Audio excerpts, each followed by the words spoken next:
Salut à tous, c'est Marion de Serdelier. Je vous propose de réaliser ensemble une recette de crème Shiboost, également appelée crème Saint-Honoré. La crème Shiboost est une crème pâtissière collée à la gélatine, généralement vanillée, à laquelle on va ajouter une meringue italienne.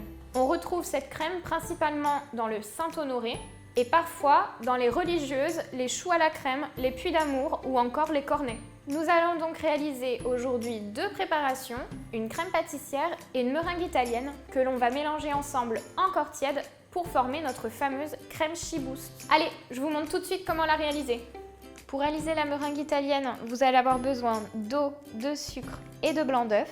Et pour la crème pâtissière, de lait entier, de sucre, de jaune d'œuf, de maïzena, d'une gousse de vanille et de feuilles de gélatine. On va commencer par verser le sucre, puis l'eau dans une casserole. Et nous allons porter le mélange à une température comprise entre 118 et 120 degrés. On va pouvoir verser les blancs dans la cuve du robot et commencer à les monter lorsque la température du sirop atteint environ 115 degrés. Ça y est, notre sirop est à température, on va pouvoir le verser en filet, c'est-à-dire tout doucement sur nos blancs d'œufs pendant qu'il monte. Il faut éviter de verser le sucre sur les bords de la cuve pour éviter qu'un amas de sucre ne se forme. Si c'est le cas, votre sirop n'est peut-être pas à la bonne température. Une fois que c'est fait, on va pouvoir augmenter la vitesse du fouet au maximum et monter la meringue jusqu'à son complet refroidissement. Cette étape dure largement 5 minutes, vous avez le temps. Les blancs doivent être serrés, la meringue sera alors froide, brillante et ferme. Elle forme alors un bec d'oiseau, c'est-à-dire un pic au retrait de votre fouet. La meringue italienne est prête, on va préparer en parallèle la crème pâtissière. Avant de commencer, on hydrate la gélatine en la faisant tremper dans un grand volume d'eau froide. Allez, on commence par récupérer les grains de vanille. On va aplatir la gousse avec le couteau, puis la fendre en deux et récupérer tous les grains en passant le couteau sur toute la longueur de la gousse. On va déposer les grains et la gousse dans la casserole pour bien faire infuser le lait.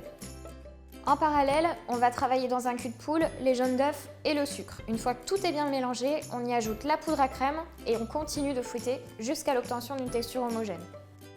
À ce moment-là, votre lait est certainement un peu chaud. C'est le moment de le verser dans votre mélange pour le délayer.